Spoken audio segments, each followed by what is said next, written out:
tema. Meu objetivo hoje é trazer algumas aplicações daquilo que eu entendo que deve ser ou que é resultado do exercício de sabedoria. Vou mostrar para vocês de onde eu tirei isso e logo depois eu começo a passar os slides para vocês. Se o pessoal da mesa preferir, eu posso baixar todos os slides em foto e enviar. E ficar mais fácil. Não? Tá bom. Abra sua Bíblia em Colossenses, por favor. No capítulo de número 4.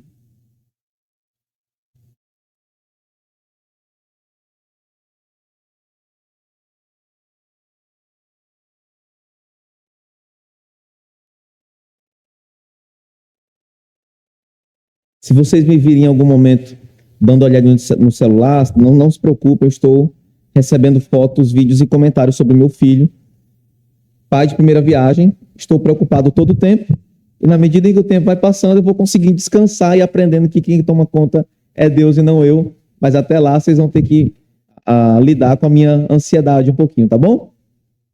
Então vamos lá. Vai começar já já. Capítulo 4, versículo de número 2. Continuem a orar, vigiando em oração com ação de graças. Ao mesmo tempo, orem também por nós, para que Deus nos abra uma porta à palavra, a fim de falarmos do mistério de Cristo, pelo qual também estou algemado. Orem para que eu torne esse mistério conhecido, como me cumpre fazer. Sejam sábios no modo de agir com os que são de fora e aproveitem bem o tempo. Que a palavra dita por vocês seja sempre agradável, temperada com sal, para que saibam como devem responder a cada um. O que Paulo está dizendo é o seguinte: Paulo basicamente está chamando a igreja a orar por missões e chamando a igreja a agir de maneira missional. Chamar a orar por missões leva em consideração alguns fatores. Por exemplo, versículo de número 3. É Deus que abre a porta para a pregação. Nós dependemos que Deus haja para que a possibilidade de pregar seja percebida e seja vista pela igreja. Obrigado. Então, orem também, por exemplo, para que Paulo consiga ser apto, capaz de transmitir, de expor o mistério, de expor o evangelho. Como vimos ontem, esse mistério é exatamente a palavra de Deus, o Cristo, a mensagem sobre o Cristo. Ok? Então, quando se ora por missões, ora-se buscando uma ação de Deus que abra as portas à palavra, mas também se ora para aquele que prega seja capaz de fazê-lo. Então, aquilo que o pastor faz, ou que você faz em casa, o que o pastor faz aqui, deve ser feito, ou deve ser percebido diante de uma realidade superior. A nossa oração, ou orar pelo sermão, orar para que eu consiga transmitir a mensagem, orar para que eu consiga evangelizar, também faz parte do nosso trabalho. Ok? Então, muita gente, eu vejo isso de maneira comum. Muita gente chega e diz: eu não sei o que fazer, eu não sei pregar, eu não sei agir, eu não sei responder às questões. E eu sempre pergunto: está orando por isso? As pessoas dizem: estou. Aí eu pergunto: como você está orando por isso? Geralmente é: Senhor, me ajuda a pregar. Senhor, me ajuda a pregar. Ao invés de ser algo muito mais direcionado: Senhor, me ajuda a encontrar uma oportunidade com fulano, enquanto eu estou trabalhando, para que eu pregue o evangelho para ele. Vocês entenderam? Há uma certa diferença aí. Então, orar por missões aqui nos ajuda a pensar em algo que é muito mais específico. Nós precisamos orar para que Deus abra oportunidade para que a gente pregue, mas também precisamos orar para que nós possamos responder a isso de maneira adequada e expor de maneira adequada, ok? A segunda atitude missional aqui, para além de orar, é agir. E toda atitude deve ser temperada com sal, deve ser sábia. Paulo diz no versículo de número 5, sejam sábios no modo de agir com os que são de fora e aproveitem bem o tempo. Ele basicamente está dizendo o seguinte, ó, quanto ao tato, quanto à forma de agir com aqueles que não são da fé, vocês devem ser muito sábios e aproveitar cada oportunidade que aparecer. Se aparecer uma oportunidade, vocês devem pregar. Vocês devem insistir para que o evangelho seja anunciado, mas se portem de maneira sábia. Um dos efeitos, ou uma das formas de aproveitar bem o tempo, se portando de maneira sábia, é como ele diz mais à frente, tendo uma palavra temperada com sal, uma palavra agradável, uma palavra que responde bem a cada um. A cada um, para mim, significa a toda e qualquer pessoa que você encontra nesse mundo para quem você prega. Então, o que Paulo está dizendo é o seguinte, ó, orem para que Deus dê oportunidade para pregar, para eu pregar. E orem para que eu seja apto. Mas lembrem que na medida que vocês oram para que Deus abra portas para mim, Deus vai abrir portas para vocês também. E vocês precisam estar atentos para aproveitarem esse momento. Mas, diante desse mundo, dessas pessoas diferentes, vocês precisam saber que sabedoria é necessária para que se responda a essas coisas. A gente responde de maneira sábia a esse mundo e precisamos responder de maneira sábia a esta cidade. Quando ele diz palavra agradável, ele não está dizendo palavra boa, uma palavra que só fala de coisas boas. Ele está falando de uma palavra adequada, uma palavra que de fato responde às questões que estão sendo colocadas ali. É quando nós chegamos no nosso tema. O que eu quero tratar com vocês é o seguinte: pensando na sabedoria com a qual temos que responder a essa cidade, eu quero elencar alguns desafios que nós, como igreja, temos e algumas possibilidades, na medida da sabedoria que Deus nos dá, para que a gente olhe para esses desafios e consiga respondê-los. Amém? Então, o que eu tenho aqui é, na verdade, uma série de implicações ou aplicações, ou melhor, reflexões a partir da ordem de sejam sábios para aprenderem a responder a cada um. Amém? Por isso que eu comecei com o texto, para você não estranhar, achando que isso aqui não tem fundamento nenhum, tá? Porque senão isso ia ficar muito grande e a gente ia perder a oportunidade de conversar sobre isso, ok? Então, o meu tema é o Evangelho na Cidade, desafios e estratégias para missões urbanas. Você vai perceber que eu não vou construir nada exagerado. Você vai perceber que o título sugere uma coisa, mas eu vou para o básico, porque eu acho que o feijão com arroz, o básico bem feito, é muito suficiente para a gente abarcar uma série de coisas. E a gente vai tentar conversar sobre isso, ok? Eu acho que não passa. Acho que é longe. Opa, isso foi eu ou foi vocês? Foi eu? Nossa. Seguinte, como eu disse para vocês, nós temos 3 pontos. A comissão, falamos sobre isso ontem. Vamos falar agora sobre os desafios e mais à noite sobre a esperança, ok? Vimos ontem em Colossenses a comissão e hoje nós vamos olhar para os desafios de missões na cidade, tá? Como eu acho que está com... Opa! É melhor vocês passarem. Volta um. Pronto, pode passar. É isso mesmo.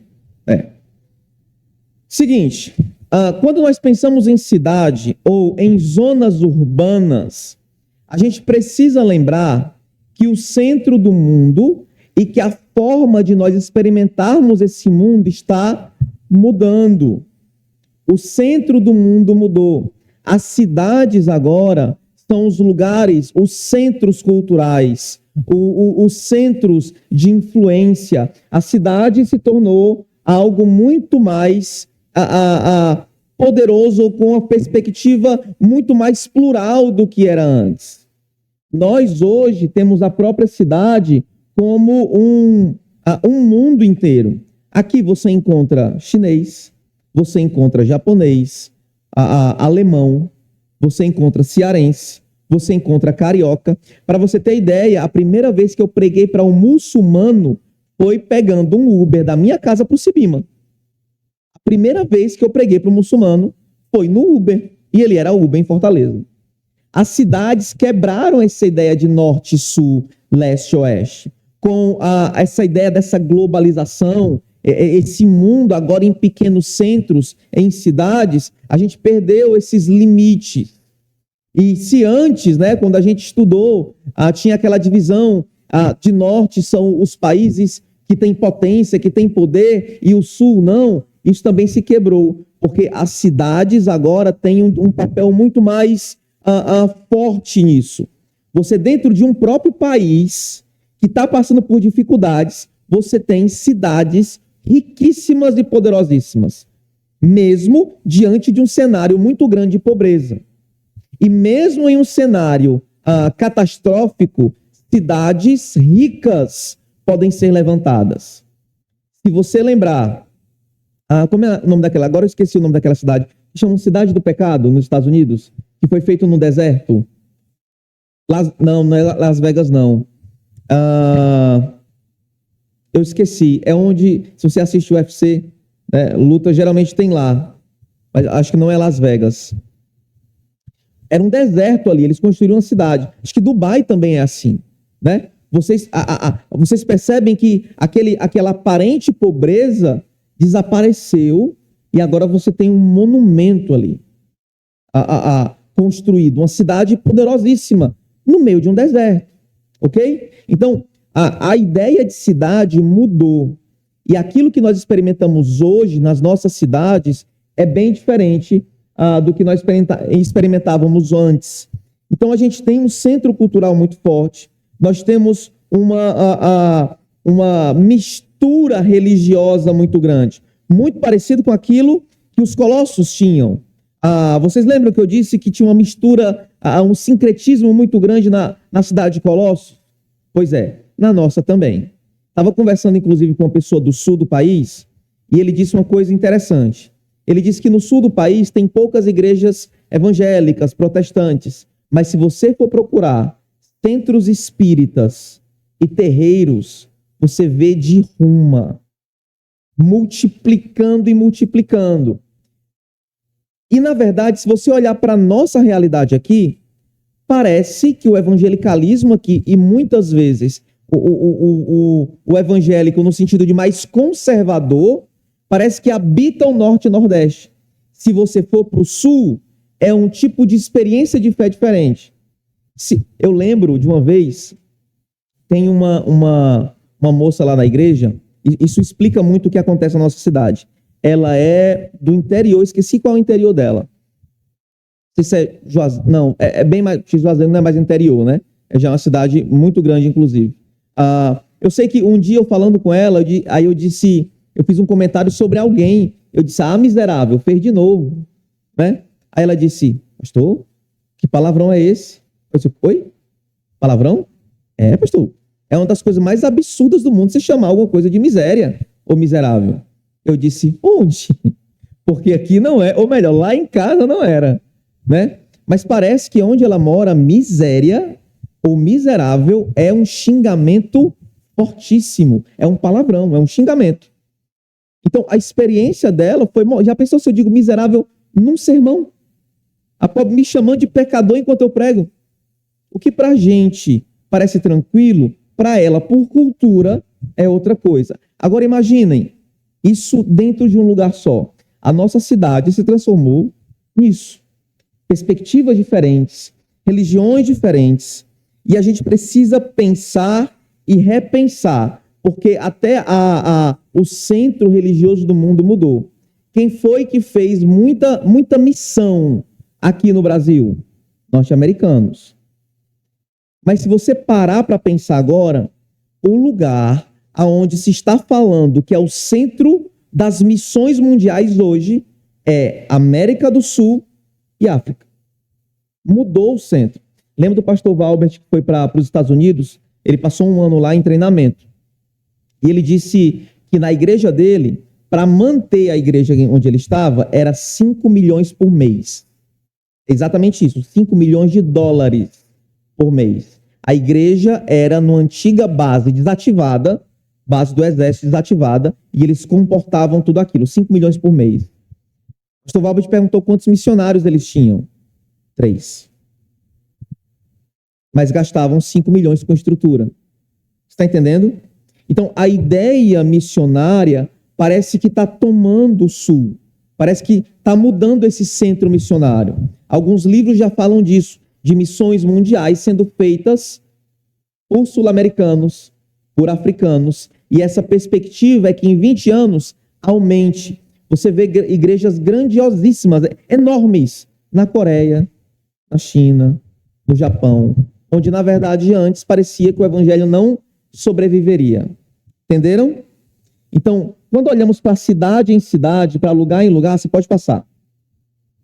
Nós percebemos que as coisas estão mudando. E a cidade se transforma em um grande palco, ou toma grande importância por alguns motivos específicos. Eu elenquei 3 aqui. O primeiro, quantidade de pessoas. Nas cidades, nós temos uma quantidade enorme de pessoas. Segundo, porque eles são grandes centros culturais. Aqui é onde muitas vezes se produz cultura e que se leva para além da própria cidade, se leva para outros lugares. E também porque as profundas diferenças religiosas nos mostram ou nos provam não só a fé, mas os nossos meios, os nossos métodos. Por exemplo, quem de nós já não ouviu histórias? Eu era de igreja pentecostal. Eu já ouvi muitas histórias assim, de gente entrando em terreiros e pisando as imagens, quebrando tudo e contando isso com louvor. Você já deve ter ouvido sobre isso. Talvez, antigamente, se fizesse isso e se saísse por cima. Hoje é um risco você fazer isso. É mais fácil você ser preso. E esse tipo de coisa acontece na cidade por conta dessa pluralidade. E a gente precisa estar apto para reconhecer essas mudanças também. Ok? Nós temos um lugar plural, nós temos um lugar cheio de gente, e nós temos um lugar que desafia, por conta das próprias culturas que aqui habitam, desafia a nossa capacidade de responder a essas coisas. Precisamos de sabedoria para 2 coisas. 1, para saber quais são de fato os desafios, e 2, para responder de maneira adequada a eles. É nesse momento que eu começo a elencar aqui 2 desafios que eu julgo importantes para que a gente pense sobre eles. 2 desafios que vão nos testar, ok? Quando a gente pensa em missões na cidade. Amém? Até aí? Tá simples? Ok? Então vamos lá. O primeiro desafio é o desafio contextual. Tá? Estou no primeiro ponto já, se vocês forem procurando aí. É um desafio contextual. O que eu quero dizer com isso? Vivemos em uma sociedade plural, tanto múltipla no sentido étnico, como múltipla no sentido ético. E a gente pode pensar até múltiplo no sentido religioso também. Você pode ter contato com espírita, né? A espírita não só kardecista, né? Mas espírita também no sentido de religiões de matriz africana. Você tem contato com católico, você pode ter contato com adventista do 7º dia, com presbiterianos, com assembleanos, e parece que há uma experiência religiosa específica com cada um. E como é que a gente lida com isso? A primeira coisa é reconhecendo que a cidade, que o nosso lugar, aonde vivemos, é exatamente o lugar que vai nos propor, que vai nos colocar diante disso tudo, exatamente porque vivemos em um mundo plural. Entendido? Nós temos muitas diferenças, não só de país para país, mas temos de estado para estado. Teve uma vez, você já ouviu a expressão, já falou, menino, eu vou encher você de peia, né? Em algum momento você já deve ter falado ou ouvido. Em alguns lugares, essa expressão é altamente sexualizada. Você não pode falar isso. Então a gente tem diferenças não apenas de país para país, mas de estado para estado. E às vezes, se você parar para pensar, de bairro para bairro, de família para família. Tem um estudo muito legal de linguística que ele mostra que tem variações linguísticas dentro de bairros em diferença de ruas. Dentro de ruas diferentes, você tem gírias que são usadas e ideias que são usadas de certa maneira. Para você perceber como o nosso mundo e como essa nossa cidade é plural. Ok? Isso significa problemas diferentes, ideias diferentes, conceitos diferentes, experiências de fé diferentes. E a religiosidade da nossa cidade está aberta para que a gente perceba isso. Ok? Então, o nosso serviço, o nosso trabalho, às vezes vai parecer ser nos afastar da cidade ou nos fecharmos na igreja como se nós fôssemos um mosteiro. Mas esse não é o nosso trabalho.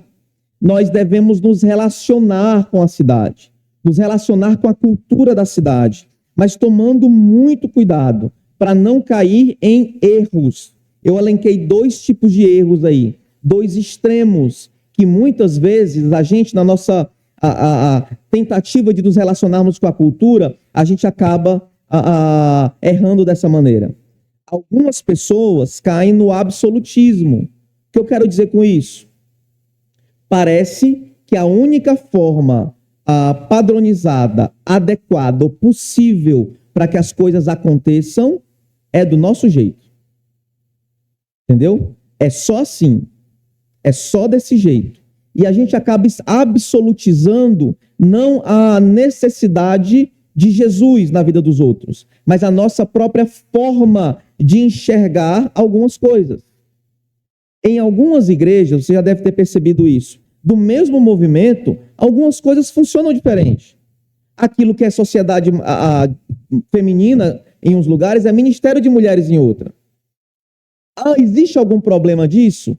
Não. Mas às vezes na tentativa de articular e de cuidar ou de nos relacionarmos com a cultura ou com a nossa cidade, a gente começa a achar que os nossos moldes devem ser usados para todas as pessoas. E a gente acaba absolutizando não a necessidade de Jesus na vida deles, que isso é absoluto, mas a nossa própria experiência organizacional. Não é nem de fé, organizacional. Entenderam? E parece que a fé só pode ser vivida aos nossos moldes. Quando, na verdade, é possível de vários sentidos.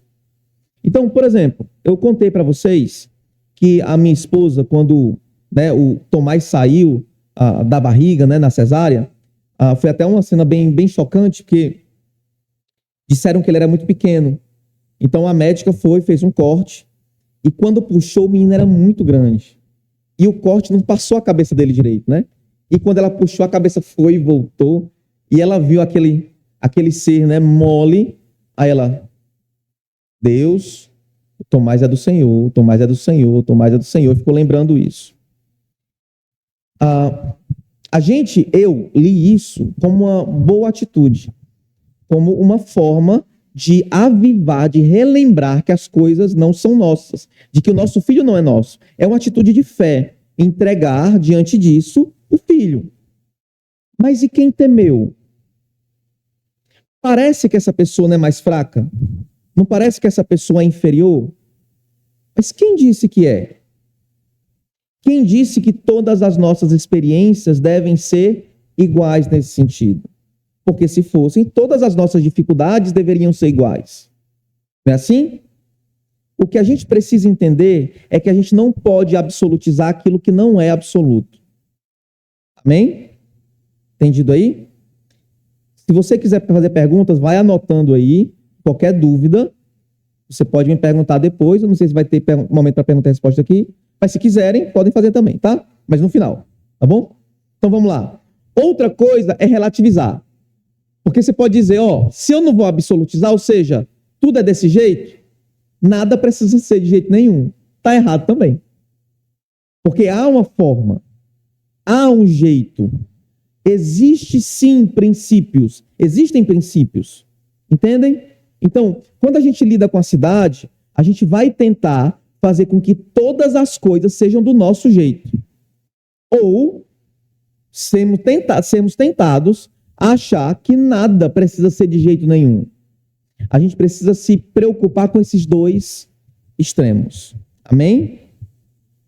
Segundo ponto é o problema da hiperrelevância ou da hiperirrelevância. O que eu quero dizer com isso? Algumas igrejas, quando olham para a cidade, ou quando olham para o seu campo missionário, eles querem a todo custo que a comunidade olhe para eles de uma maneira positiva. Então, eles acabam virando assistentes sociais da comunidade. E o risco é exatamente perder a missão. Entenderam? Você perde a missão. Porque trabalho com isso, trabalho com isso, trabalho com isso. E você vai precisar transformar a mensagem em algo super relevante para eles. Então, vai parar de tratar os temas do evangelho e vai começar a tratar outras coisas. Aí a igreja vira uma comunidade terapêutica, a igreja vira um clube, a igreja vira uma série de coisas que ela não é. Entendem? Então, isso por conta da gente achar que a gente precisa ser sempre amado pela comunidade. Entendido? Por outro lado, ser totalmente irrelevante na comunidade também é um problema. A gente, de alguma maneira, deve estar em contato e sendo, de alguma forma, relevante por meio do evangelho à comunidade que nos rodeia ou para esta cidade. Amém? O que eu estou dizendo é que, pelo nosso contexto, nós vamos ser tentados a preferir os extremos, porque os extremos são mais fáceis. Entenderam? É mais fácil dizer isso não, isso nunca, isso jamais, do que eu perguntar. Dizer não é construir algo para sempre? É não para sempre ou não para agora? Entende?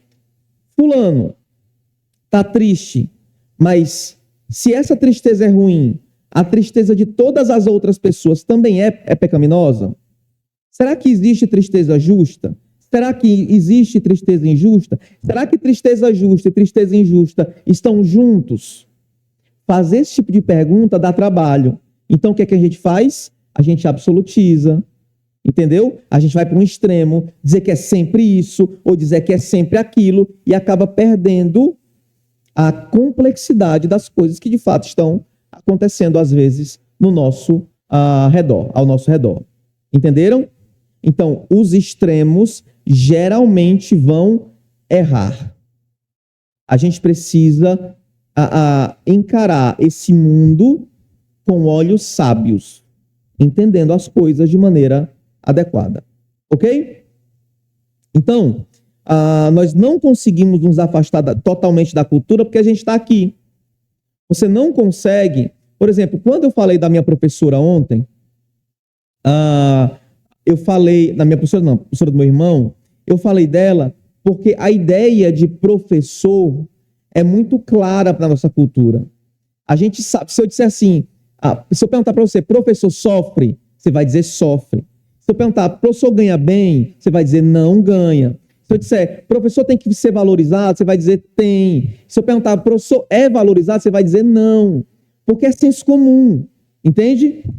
Então, quando eu comunico essa ideia de professor, eu estou me comunicando com a gente, porque eu sei que a nossa cultura tem essa perspectiva sobre professores. Entenderam? O ponto é que a gente não vai conseguir se afastar disso. Então, tornar uma igreja um mosteiro é um grande erro, porque a gente não vai se afastar da cultura. Quando a gente sair daqui, a gente está em contato com a cultura. A gente precisa se relacionar de uma maneira adequada com a cultura, trazer compreensão, nos relacionarmos com ela de maneira compreensiva. É preciso ler bem a cultura, o lugar onde estamos vivendo, e isso com fidelidade ao evangelho. A gente precisa abordar a nossa fé para lidar com as questões da nossa cidade, procurando comunhão com Deus saudável, que seja saudável, mas também uma vida santa no meio desse ambiente cultural multiétnico, multiético que a gente vive. Ok? Então, qual é o primeiro desafio? É olhar o contexto. Onde é que a igreja Ebenezer está? Qual é o ponto? Eu lembro que a Vila Peri, que é onde a Manaim está, ela tem o bairro, né? A média de salário do bairro, se você procurar o censo, é R$ 450. Ou seja, estamos em uma comunidade. E isso traz questões importantes de violência, de uso de drogas mais pesadas, de questões com educação que são importantes, porque a gente vai receber aquelas crianças. Então, eu não posso esperar que a criança que vem de uma comunidade pobre, onde a tendência é não ter a educação assim, assim, assim, eu não posso esperar que ela chegue aqui e ela se sente depois que eu digo a primeira vez. Vocês estão entendendo como isso importa? Contexto importa. E esse é o nosso primeiro grande desafio. E a gente precisa lidar com o contexto, lendo o contexto. Eu lembro que chegou uma criança lá na igreja, no OANSE, e essa criança era imparável, pastor. Imparável, assim. E todo mundo começou a suspeitar que essa criança tinha TDAH. Aí vieram falar comigo sobre isso e aquilo outro. Aí eu comecei a perguntar a vida da criança. Morava só com a mãe. O pai estava preso. A mãe estava ameaçada de morte. Ele passava o dia inteiro dentro do quarto. Tem amigos. Meu amigo, ele só saía para Manaim. E quando ele entrava na Manaim, que via aquele espaço para correr, você pensa que ele ia fazer o quê? Não era TDAH, era um menino que está preso em um ambiente de violência. Entenderam? Contexto. Mas se a gente não vê contexto, a gente perde a realidade das pessoas que estão ao nosso redor e que estão aqui também. Entenderam? O nosso primeiro desafio é ler o contexto. Amém? Qual é o nosso segundo desafio? É o desafio que eu chamo denominacional. Nós temos um desafio denominacional também. O que eu quero dizer com isso? Assim como nós vivemos num ambiente cultural, nós vivemos em um ambiente denominacional específico também. Nós somos uma igreja do movimento batista regular. E isso traz alguns distintivos. Aqui também, né? Mas na Manaim a gente não bate palmas, né? Mas se você for em várias igrejas, batem palmas. Existe algo problemático, pecaminoso nisso? Não, mas é a cultura da igreja. É um dos distintivos, ok? Mas eu lembro, às vezes, do constrangimento de algumas pessoas que iam nos visitar e na hora da música animada, começava. Aí a palma começava forte, eu sempre fico escutando.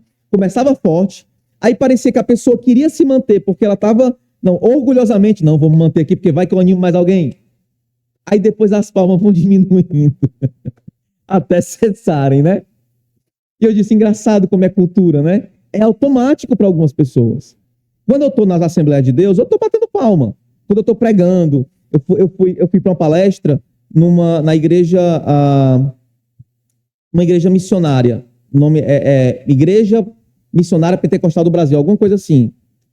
Estava lá batendo palma com eles. É cultura deles, não tem mal nenhum. Mas a grande questão é que existe uma forma que as coisas acontecem aqui. Entenderam? Existe uma forma que é estranha para algumas pessoas. Não sei se vocês têm aqui, eu não vi ontem, mas a gente tem um prelúdio lá na igreja, né? Que é um instrumental para oração. E eu lembro, às vezes, porque como eu fico responsável pela organização do culto, quando tinha um prelúdio e vinha um visitante, eles ficavam assim, o que eu faço agora, pelo amor de Deus? O que é que eu faço? Aí todo prelúdio agora a gente avisa. Momento de oração silenciosa, vai tocar um instrumental, depois o culto vai começar e por aí vai. Porque as pessoas não sabem como as coisas funcionam aqui. Entenderam? Então nós vivemos em um ambiente denominacional específico. E a gente precisa saber disso. Assim como outras pessoas vivem no seu próprio ambiente denominacional.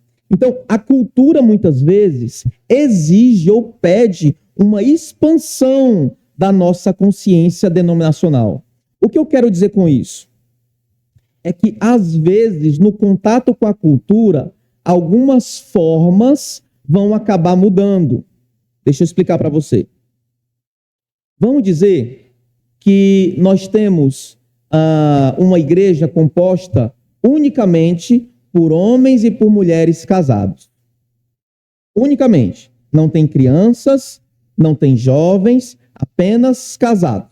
Igreja cheia de casados. Precisa de ministério de jovens?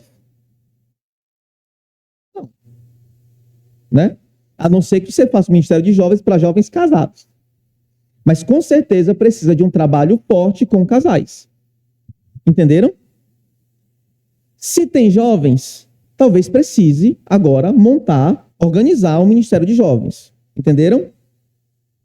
Então, a cultura, às vezes, o contexto vai exigir que a gente ultrapasse as barreiras. Como? Lá na igreja a gente tinha a sociedade feminina, que mudou para ministério feminino. E, de repente, as senhoras da igreja que começaram a querer tratar coisas mais complicadas do casamento, se é que você me entende. E elas se sentiam mal. Por quê? Porque as jovens não casadas estavam lá. Então, como é que elas iam falar? A gente ouviu e criou um grupo paralelo. Grupo de mulheres jovens, que não era o Ministério de Jovens, mas que ia estudar questões femininas igual às casadas. Com o tempo, percebemos que isso era pontual. As casadas já tinham falado há muito tempo aquilo que queriam. Era só uma questão pontual. Precisava desse grupo ainda? Não precisava mais. Desapareceu. Então, as questões, a dinâmica do contexto, muitas vezes vai fazer com que a gente responda o contexto ou responda a realidade de uma outra maneira. Isso vai exigir da gente uma expansão da nossa consciência denominacional. Não estou falando de abandonar a igreja ou de deixar de ser batista regular. Entenderam? O que eu estou falando é que, às vezes, mudanças para responder às circunstâncias são necessárias. Então, imaginem, vocês começam a receber o pessoal que tem problemas com drogas, adictos, né? O que a gente chama de viciado hoje, mas o termo seria adicto ou dependente químico, por exemplo. Será que em algum momento guardar um dia na semana para trabalhar especificamente com esse grupo que tem crescido e que tem aparecido mais não seria interessante? Treinamento para algumas pessoas, estudos especificamente para isso, entendem? Por quê? Porque a realidade... Quem é que já pensou em ter um grupo, um ministério que era voltado para adictos? Ninguém. Mas se a realidade lançou essa pergunta, a gente olha para a Escritura para tentar dar a resposta. Entenderam? Isso faz com que a gente expanda a nossa consciência denominacional. Isso é mais comum do que vocês imaginam. As nossas igrejas locais são história em contato. Essa igreja tem história. O movimento batista regular tem história. E a história está aí.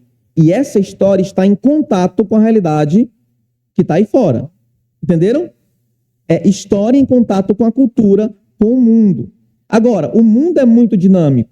A gente precisa, de alguma maneira, dar continuidade a essa história para que a igreja continue respondendo às questões que aparecem diante dela. Então, por exemplo,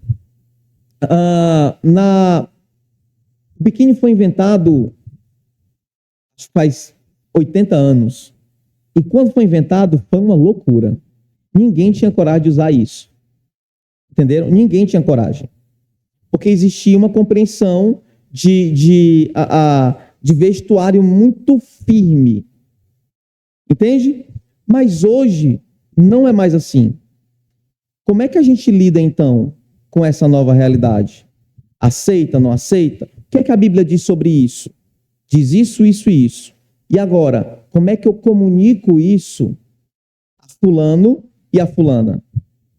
Entenderam? Porque a história dessa igreja está em contato com o mundo hoje e não com o mundo ontem. Entenderam? O nosso movimento batista regular é um movimento que tem que ser para hoje também. Então a gente tem que estar preocupado com as questões que estão aparecendo hoje. A questão, a questão da ditadura militar foi um problema na época. Mas hoje é outra coisa. Temas relevantes para hoje. A imaturidade emocional. Parece que é todo mundo quebrado afetivamente, emocionalmente, não é não? Temas para hoje, questões psicológicas, transtornos psicológicos, medicamentos, psicotrópicos, drogas, pobreza. Entende? Então são coisas hoje que nos questionam. E essa igreja histórica deve estar em contato com as questões de hoje. E por isso que a gente precisa estar ligado com as coisas que estão acontecendo. Amém? Isso tem que fazer com que a gente expanda a nossa consciência denominacional. Porque se as coisas só continuam acontecendo aqui dentro, a gente já criou um mosteiro. Entendeu? E vamos ficar só aqui dentro. Só. Parados. Amém? O desempenho de nossa missão deve equilibrar duas realidades. A realidade denominacional e a realidade contextual. A realidade desse mundo e denominação. A gente tem que equilibrar essas coisas. E o que é que equilibra essas coisas? A Escritura. A Escritura que nos aponta quais são os nossos limites. Quando são os nossos limites? Eu lembro que uma vez a gente estava pintando a igreja e a gente colocou uma cortina atrás, que era uma cortina, um azul bem escuro. Bem escuro. A gente não queria colocar preto, mas não podia ser uma cor clara, porque a cor clara dificulta na gravação. A gente quer postar os vídeos. Entenderam? Aí uma irmã chegou, uma jovem, e disse, pastor, vamos virar a igreja da parede preta. Aí eu disse, qual é o problema com as cores da parede, irmão? Aí disse, não, a gente vai se desviar, pastor. Eu disse, não, irmã, que desvia a igreja é teologia ruim. No dia que seus pastores subirem para pregar mentira, a igreja se afasta. Mas a cor especificamente não quer dizer nada. Então, entenda isso. Ponto, entendeu? Entendi, pastor. Então, segundo ponto, ninguém vai pintar a parede preta. É azul, irmã. E a gente está colocando a cor escura por causa dos vídeos. Então, a gente está tentando equilibrar as questões de hoje com a nossa história, para não deixar nada cair, mas essa relação vai nos fazer estar cada vez mais inteirados no Evangelho, mas também cada vez mais profundamente engajados na cidade. Entenderam isso? Certo. Como é que a gente pode responder essas questões? Eu botei 2 desafios, contextual e denominacional, que tem que estar sendo equilibrado por meio da balança que é a Escritura. Ok? Como é que a gente consegue responder isso? Eu acho que com 3 coisas. As questões contextuais e denominacionais, elas devem ser assentidas, aceitas ou rejeitadas em vista de ter foco em discipulado pessoal. Se tem uma coisa que o nosso contexto exige, é cada vez menos reuniões formais e cada vez mais reuniões informais. Eu preguei muitas vezes, muitos sermões para o grupo de jovens. Mas sabe quando é que eles mudavam? Quando eu sentava na frente deles, um a um, e eles colocavam a vida para fora e eu colocava o evangelho diante disso. Entenderam? E às vezes, a gente, pelas nossas próprias estruturas, acha que as nossas reuniões formais são tudo que a igreja precisa. E não é verdade. Discipulado pessoal é uma das coisas mais fundamentais. Se você não tiver um ambiente discipulado, ou como eu chamo, uma cultura de discipulado, não vai aparecer liderança. Porque liderança só aparece com o discipulado, gente. Então, como é que eu uso o evangelho para equilibrar as questões contextuais e as questões denominacionais? Pensando, discipulado. Como é que eu lido com isso de maneira que fique cada vez mais claro que nós somos uma igreja, um povo discipulador? Tirando o quê? Colocando o quê? Mudando o quê? Entenderam? Então, o que a gente fez, o que pelo menos eu apliquei lá no Ministério de Jovens, na Manaim, foi reduzir a quantidade de reuniões formais da nossa igreja com os jovens e aumentar a quantidade de reuniões informais. Eu queria não só que eles me ouvissem, mas eu queria que eles conversassem. Eu queria que eles discutissem. Eu queria que eles se acompanhassem. Porque o trabalho para ensinar e exortar e instruir não é do pastor, é de toda a igreja. Colossenses está aqui para isso. Ok? Então lembrem disso. Tá? Discipulado, foco do discipulado é uma das formas de nós respondermos cultura, os limites da cultura, as questões culturais e denominacionais também. 2. Repensar biblicamente as nossas estruturas. Como é que as coisas funcionam hoje? Será que para ter mais força ou mais tempo a gente precisa reorganizar alguma coisa? A gente precisa abandonar alguma, retomar outra, abrir algum espaço que era ocupado por muitas outras coisas? São questões que a gente precisa pensar, exatamente porque quando o nosso tempo está ocupado com muita coisa secundária, a gente não consegue lidar com aquilo que é primário. 3, preparar lideranças para o futuro. Eu lembro de uma frase do Schaeffer, Francis Schaeffer. Ele disse assim: não é que o seminarista sai do seminário sem respostas. Os seminaristas sabem as respostas. O que eles não conhecem são as perguntas. Eles não sabem as perguntas do seu tempo. E é isso que torna eles irrelevantes. E a nossa questão é preparar a liderança que saiba fazer perguntas, que saiba encontrar quais são as questões do seu tempo. E logo, a gente não está tentando preparar uma liderança que olha para trás, mas que pega toda a bagagem enquanto olha para frente. Entenderam? Preparando uma liderança para o futuro, para que ela seja fiel diante da realidade que virá. Tá? Imagina só, daqui a pouco,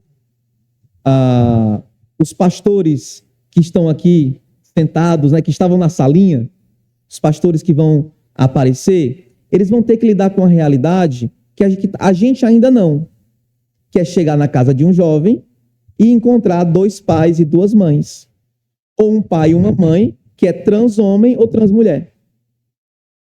O que para a gente agora é algo assustador, para eles vai ser comum demais. Então, como é que a gente educa essas crianças para que eles guardem a fé e consigam responder às questões que vão aparecer de maneira sábia? Se nem a gente, às vezes, lida de maneira sábia com o que está aparecendo. Entenderam? As coisas estão aí. Como é que a gente lida com isso? Não buscando os extremos. Então, a gente precisa preparar lideranças para o futuro. E, por fim, precisamos agir enquanto a gente faz isso. Tá? Tem gente que acha que precisa se preparar durante anos para depois começar. Eu penso o contrário. Você precisa se preparar. Enquanto se prepara, você faz. Entenderam? É melhor estar fazendo enquanto se prepara do que passar anos e perceber que quando chegar lá não estava tão preparado como estava. Ninguém está. Então, enquanto aprende, vá. É por isso que eu digo, enquanto estamos discutindo missões na cidade, a gente entra nas casas. A gente vai na cidade. A gente prega para as pessoas. Entenderam?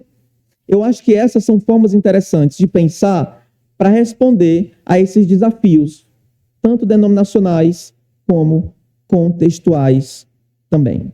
Tá bom? Próximo slide. E o último, que é só para dizer, encerrei. Tudo isso que eu estou dizendo é uma tentativa de refletir, à luz do chamado de Paulo à sabedoria, sobre como nós encaramos o nosso mundo e como nós podemos nos dispor a fazer missões nesse mundo.